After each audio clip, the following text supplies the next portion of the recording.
Kay sabay ko po digdi mga guys, mga katiwala, kasabay ko digdian mga YUMS Students. student from Legazpi City National High School. Yan. Inutang ko man ang kataning ko. Hello, sir. Hindi, Hello hindi, po, sir. ma'am. Hello, Ayan. ma'am. Magpamidbed. So, hello po. Ako po si Jovan Abrikinapod. Siyempre, from Puro, Legazpi City. And, yun nga, nag-aaral sa Legazpi City National High School. Yan. And may duwang young lady dyan. Good morning sa Indo. Morning po. Pangaran. Ah, Naka-on. Yan, naka-on yan. Yan na yun. Yan. ako po si Maria Crisijoy Antabo, nag-aaral po sa Legazpi City National High School.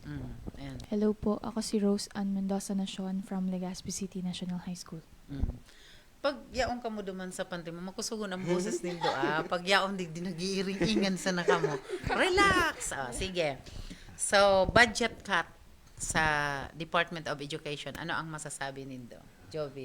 Siyempre, ma'am, as a student, siyempre, nalulungkot ako kasi nga, yung ano baga, ma'am, ilan nga, yung 10 billion, yung na tapyas sa proposed budget or like doon sa ng Department of Education. Parang subsidy ganyan. So syempre malungkot kaming students since nga nasa public school kami, and especially dito sa Bicol baga, ma'am, is konti lang yung parang Makalis public na kayo, di university. ba? Yes po. Makalis na ka mo. Yes po, as a upcoming college student.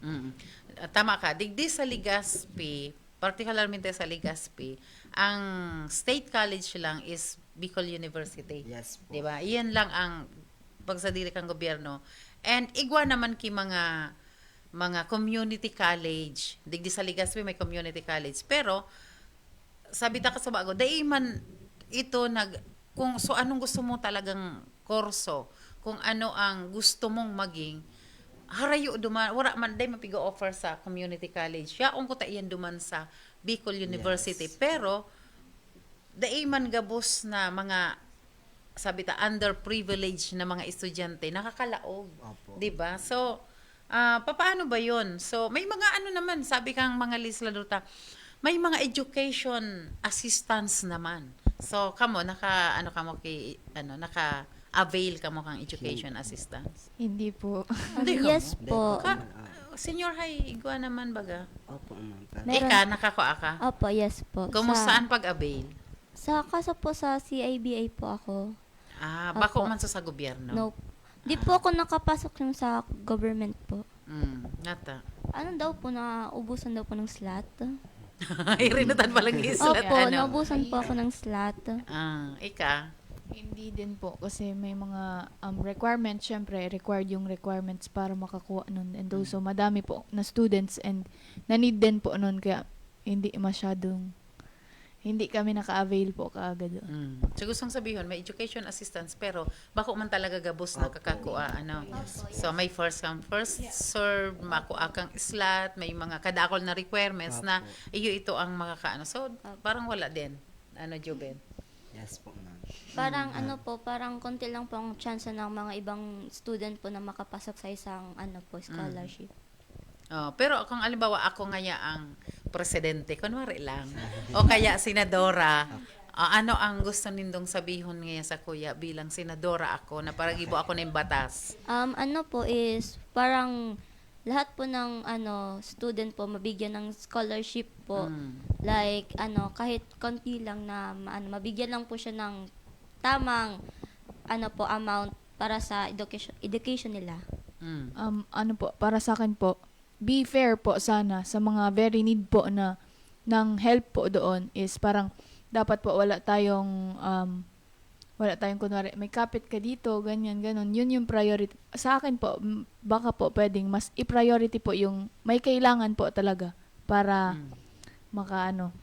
Paano ko naman masasabi na kaipuhan kang ika ang priority? Ano ang gigibuhon ko? Bilang senadora ako, magibo akong batas na paano ko maaraman na kamo ang mga priority tawan? Ano po, yung mga porsigido po makapagtapos ng pag-aaral po. Yung parang gusto niya pong i-pursue yung sarong course po, parang gano'n. Hanggang ganyan nagka-camera ka. Tapos, ano pa? Syempre po, by looking their backgrounds po, Okay. nag Nag-English siya. Senadora nga ng kauron niya. Ilingon to background. Duman sa Opo. school, magduduman. Siyempre, senadora ka, sila magduman ka sa mga eskwelahan na nasa public. Di ba? yes po, syempre. Tapos, ano pa? Dagdagan ang mga eskwelahan na mga... Yes, Yes. syempre po. Or itong sabi mo na tawan maski diit na tabang. Kontento ka na baga sa diit na tabang or mas gusto mo na ilibre mo na gabos. So malaog ka, daram mo lang talaga sa diri mo. Pag abot mo duman nya o na dyan sa mga gamit mo sa school, ba so gabos na kaipuhan nya o na duman. So na ako pigi imagine ko baga. So maduman ka sa school, may mga locker, may mga Opo. pangaran na sa imo. Yao na dumanggabos na gamit mo kasi provided kang gobyerno, may libro, may ano or ano bang kaipuhan, laptop, ba ang mga tukawan nindo, may mga laptop na, may mga internet. 'Di ba? So mas madali ibang araw ka ito. So mas gusto ng bilang estudyante ano ang pigihiling mo man na gusto mo maging ano like ma-college ka na. For me, ma'am, syempre, lahat naman tayo gusto ng libre, di ba? Pero since as a student, madam, may mga, ano din, parang, may mga needed din, I mean, may mga, hindi, I mean, yung, di ba, as education, syempre, gusto namin, ma'am, is yung tuition fee is like, libre na. Yun yung gusto namin. Kasi, kasi ano, parang, yun nga, makakabawas na yun sa gastusin namin as a student. Pero libre na talaga sa public, libre na. Opo. Yun yung gusto ko, ma'am, na libre na talaga. Kasi nga, syempre, Okay. as a student na, syempre, mahirap yung buhay ngayon and as you can see, madam, is parang yung Philippines ngayon is parang nag-ano baga when it comes on the economy. Syempre, yung madami ang naghihirap, madami ang mga walang trabaho. So parang gusto ko rin, ma'am, na yung libre na lahat kasi nga, syempre, wala ka nang problemahin. Parang ano na lang, pag-aaral na lang talaga and needed mo na lang na maging porsigido sa pag-aaral. Pero dakulon ang pobre. Yes po. Libre sa BU, dakulon ang pobre. Dahil man pwede gabos i-accommodate. So ano ang maisasuggest na dyan? Doon naman, madam, sa... Dagdagan ang mga state Yes. university. Apo.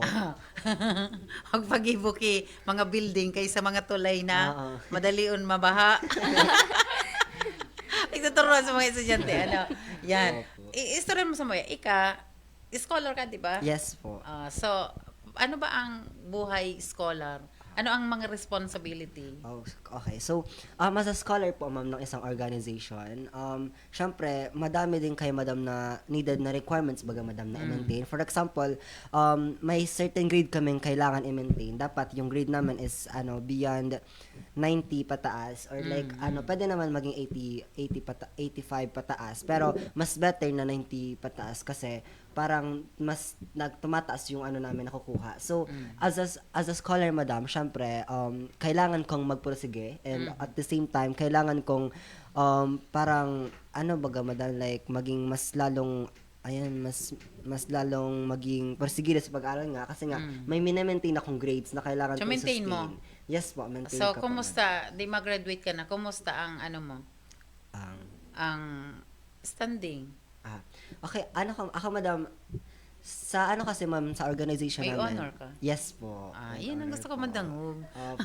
May honor ka, di ba? Tapos, din, like, syempre, student leader, leader ako sa, namin, classroom, and sa school na din. Tapos, at the same time, yun nga, scholarship grantee, ang dami din na responsibilities, madam, mahirap talaga siya, especially kapag pressured ka baga. Siyempre, ang dami, madam, na pressure, kasi nga, kailangan mo i-maintain yung ganito, ganyan, yung grades mo, tapos, dapat, need mo din na parang mas lalong magpursige sa pag-aaral, or else, mawawala yung scholarship. Yes, iyan ang ang ang libre, bako as libre lang. Yes. May kasabay na magabat na responsibilidad na iyo man ito ang dapat na iti-take nindo bilang simbag duman sa libre na pigtatao ang gobyerno or kang ibang mga non-government organization, di ba? So, tapo nga ning maipahiling, masigurado na kamo makakapagtapos dahil masasayang so libreng Yes. ipigtatao sa saindo kang gobyerno man or non-government organization.